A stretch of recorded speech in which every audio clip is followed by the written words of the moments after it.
Click করুন অ্যাপের bell আইকনে আর সাবস্ক্রাইব করুন এবিপি আনন্দ। সব সময় থাকুন খবরে। সমস্যা এড়ানো যেত দুর্গাপুর ব্যারাজের মেরামতি নিয়ে শাসক দলকে নিশানা বর্ধমান দুর্গাপুরের বিজেপি সাংসদে। এলাকার উন্নয়নে তো কোনো ভূমিকাই নেই, পাল্টা তৃণমূল। শনিবার ভোর থেকে বুধবার সকাল 11:30টা দুর্গাপুর ব্যারাজের ভেঙে যাওয়া লকগেট মেরামতির কাজ পুরোদমে শুরু করতে সেচ দপ্তরে লেগে গেল 4 দিনেরও বেশি সময়। প্রশাসনের তরফে জানানো হয়েছে পরিস্থিতি স্বাভাবিক হতে আর জল সমস্যা মিটতে আরো 1 থেকে 2 দিন সময় লাগবে।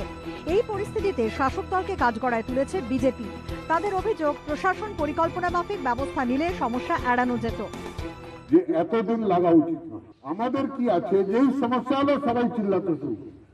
টাউনশিপ এরিয়া আছে, সেখানে জলের কষ্ট আছে, তার কাজ হচ্ছে মিউনিসিপ্যালিটির দেওয়া। বিজেপি সাংসদের অভিযোগের পাল্টা জবাব দিয়েছে শাসক দল। অলরেডি ডিএসপির আধিকারিকরা, ইঞ্জিনিয়াররা যে এজেন্সিকে কাজ দেওয়া হয়েছে সেই এজেন্সি সবাই মিলে একসাথে নেমে এখন কাজও শুরু করেছেন। উনি অ্যাকচুয়ালি ফিল্ডে না এলে ব্যাপারটা বুঝতে পারবেন না।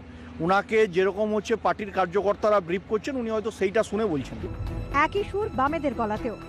ওনার অমিত শাহজি হচ্ছে বাঁকুড়ায় আসবে, দুর্গাপুর থেকে প্লেন ধরবে, পাশে ধরে ছবি তুলতে হবে, আর যদি না থাকে তাহলে ওনার নাম্বার কাটা যাবে। এটার জন্য উনি এসছেন, এর পিছনে অন্য কোনো কারণ নেই।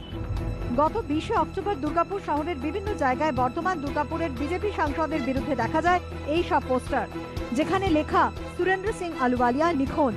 তার নামে মিসিং ডায়েরিও করে তৃণমূল। তৃণমূলের কটাক্ষ, প্রায় 1 বছর ধরে এলাকায় দেখা যায়নি বিজেপি সাংসদকে। সেই অভিযোগের জবাব দিয়েছেন বিজেপি সাংসদ।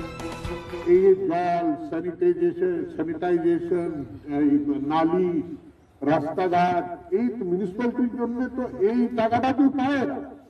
আর তারপর তার মধ্যেও আবার কাটমানি শুরু হয়ে গেছে। বছর ঘুরলেই রাজ্য বিধানসভা ভোট, তার আগে তুঙ্গে তৃণমূল বিজেপি কটাক্ষ, ব্যঙ্গ, বিদ্রুপ। মনোজ বন্দ্যোপাধ্যায়ের রিপোর্ট, এবিপি আনন্দ, পশ্চিম বর্ধমান।